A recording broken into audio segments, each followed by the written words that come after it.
और धर्म का प्रतीक हमारे गौ माता है और उसके बलि चढ़ाने वाले ठेकेदारों से, बलि चढ़ाने वाले कंपनियों से इलेक्ट्रोल बॉन्ड के माध्यम से 250 करोड़ रुपया चंदा लिया गया है। मेरे देशवासियों, इस पर स्वतः आप लोग जांच कीजिए और जांच करवाइए। अगर ये बात सही निकलता है वो धर्म का ठेकेदार है, आपके गौ माँ को भी उसने बेच डाला। कांग्रेस के सरकार में अभी तक के 70 साल जो कांग्रेस राज की है, इतना बड़ा गौवध नहीं हुआ है जितना भाजपा के सरकार में। रिकॉर्ड उठा के देख लीजिए, जितना गौ मांस का एक्सपोर्ट विदेशों में किया गया, शेल्टर खोला गया, मवेशियों को काटने के लिए शेल्टर जो खोला गया और उसका 1 नंबर से सरकार की तरफ से जो पेपर दिया गया, कभी नहीं हुआ है। ये तो भावनाओं से खेलना हुआ। भावनाओं से क्या, इनको सिर्फ पैसा कमाना है और आरएसएस बजरंग दल को देना है। नेता राहुल गांधी सही बात कहते थे कि चौकीदार चोर है, लोगों को बुरी लगती थी।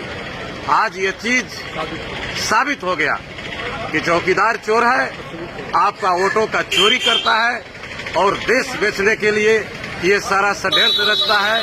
सरकारी संस्थाओं को बेचकर प्राइवेट हाथों से चंदा वसूली करता है और चंदा वसूली करने में उसने इलेक्ट्रोल बॉन्ड सभी से चंदा लिया।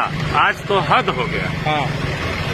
हद तो इस बात की हो गई कि जो लोगों को बेवकूफ बनाकर धर्म के नाम पर वोट मांगते हैं और धर्म का प्रतीक हमारे गौ माता है और उसके बलि चढ़ाने वाले ठेकेदारों से, बलि चढ़ाने वाले कंपनियों से इलेक्ट्रोल बॉन्ड के माध्यम से 250 करोड़ रुपया चंदा लिया गया है। मेरे देशवासियों, इस पर स्वतः आप लोग जांच कीजिए और जांच करवाइए। अगर ये बात सही निकलता है वो धर्म का ठेकेदार है, आपके गौ माँ को भी उसने बेच डाला। कांग्रेस के सरकार में अभी तक के 70 साल जो कांग्रेस राज की है, इतना बड़ा गौवध नहीं हुआ है जितना भाजपा के सरकार में। रिकॉर्ड उठा के देख लीजिए, जितना गौ मांस का एक्सपोर्ट विदेशों में किया गया, शेल्टर खोला गया, मवेशियों को काटने के लिए शेल्टर जो खोला गया और उसका 1 नंबर से सरकार की तरफ से जो पेपर दिया गया, कभी नहीं हुआ है। ये तो भावनाओं से खेलना हुआ। भावनाओं से क्या, इनको सिर्फ पैसा कमाना है और आरएसएस बजरंग दल को देना है और लोगों को सिर्फ दिखा के कहीं मंदिर कहीं मस्जिद का दिखा के वोट लेना है और पैसा की वसूली। ये तो 1 नंबर संसदीय क्षेत्र हमारा वाल्मीकि नगर, वाल्मीकि की तपोभूमि का ये सम्मान है। हमारे महात्मा गांधी के ये सम्मान में, सत्याग्रह आंदोलन के सम्मान में इस क्षेत्र को 1 नंबर क्षेत्र बनाया गया है। और आज हम यहाँ की जनता इस देश के संविधान को बचाने के लिए 1 नंबर से इंडिया गठबंधन के हाथों में देकर और भारत को मजबूत बनाने का हम काम करेंगे और संविधान को कभी हम झुकने नहीं देंगे और तोड़ने नहीं देंगे। पाकिस्तान का बिरयानी मोदी जी को बहुत अच्छा लगता है। क्यों? इसलिए कि वहाँ से ले रहे हैं पैसा, उनको पैसा चाहिए। इतिहास उठा के देख लीजिए, गौतम अडानी का आज से 15 से 16 साल पहले साइकिल पे सूरत में कपड़ा बेचता था। आज हिंदुस्तान का सबसे अमीर आदमी, बल्कि विश्व में उसका स्थान आ रहा है। कैसे पैसा दे रहा है आरएसएस, वहाँ नागपुर में पैसा सारा भेजता है जहाँ आरएसएस का और बजरंग दल का ऑफिस है, सारा खर्चा वहीं चला रहा है। अब की बार बीजेपी 400 पार के नारा लगा रही है, क्या ये जुमला साबित होगा? अब की बार 400 बार नहीं, 400 के पार नहीं, 150 भी नहीं आएंगे। क्यों? जनता अब उनके सभी चालों को समझ गई। वे भोली जनता से वोट लेते हैं और वोट लेकर सिर्फ चाय नहीं, वे संविधान बेचते हैं। वोट लेकर सरकारी संस्थाओं को बेचते हैं। मनामनी ढंग से उन्होंने रेल, सेल, बंदरगाह और खदान और सभी को उन्होंने बेच डाला।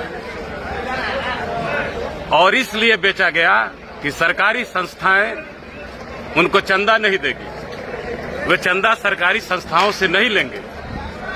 इसलिए उसने अपने मित्रों से इस देश को बेचा ताकि उसमें हवाला के माध्यम से रकम का वसूली की जाए।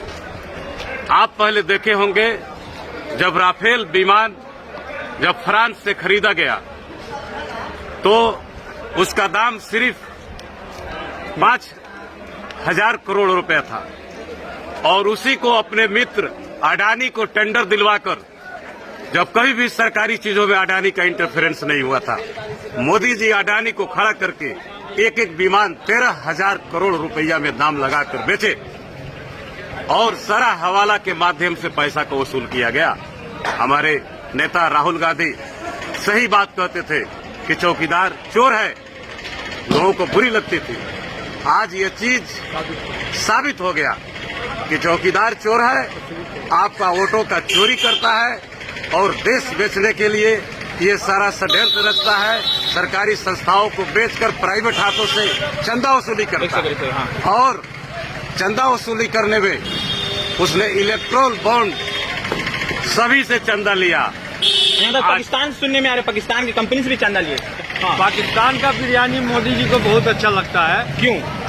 इसलिए कि वहाँ से ले रहे हैं पैसा, उनको पैसा चाहिए। इतिहास उठा के देख लीजिए, गौतम अडानी का आज से 15 से 16 साल पहले इस साइकिल पे सूरत में कपड़ा बेचता था। आज हिंदुस्तान का सबसे अमीर आदमी, बल्कि विश्व में उसका स्थान आ रहा है। कैसे? पैसा दे रहा है।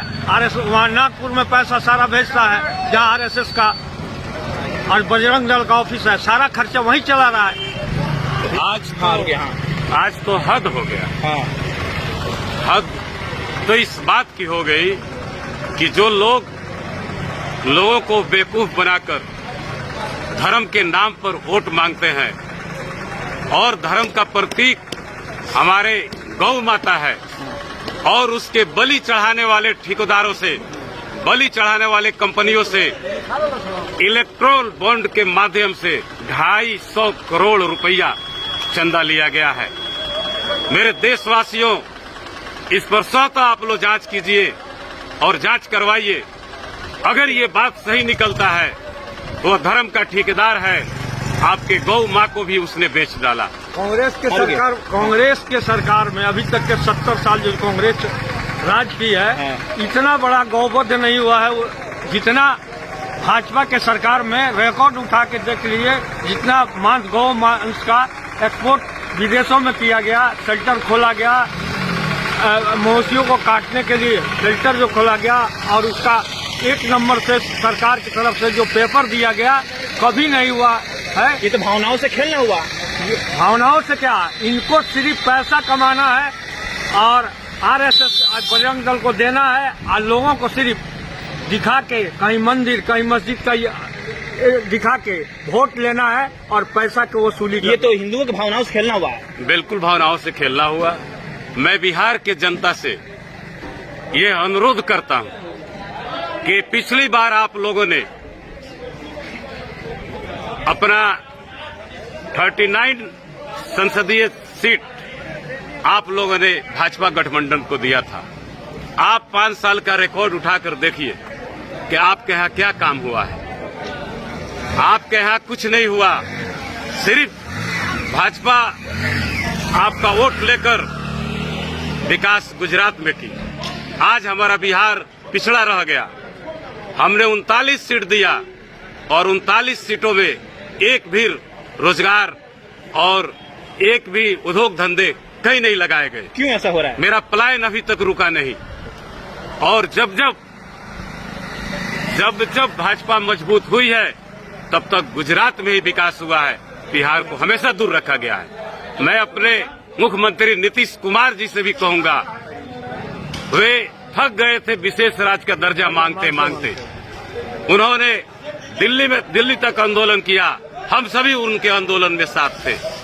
लेकिन क्यों नहीं हमारे नीतीश कुमार, जब राजद से उनको अपना पंगा छोड़ाना था तो कम से कम हम बिहारियों के लिए विशेष राज्य का दर्जा भी मोदी जी से मांग कर आते तो हम लोग उनका सम्मान करते, उनके साथ खड़े रहते। लेकिन वे सिर्फ ठगे जा रहे हैं और ठग रहे हैं। और इस बार देश का संविधान बचाने की लड़ाई है।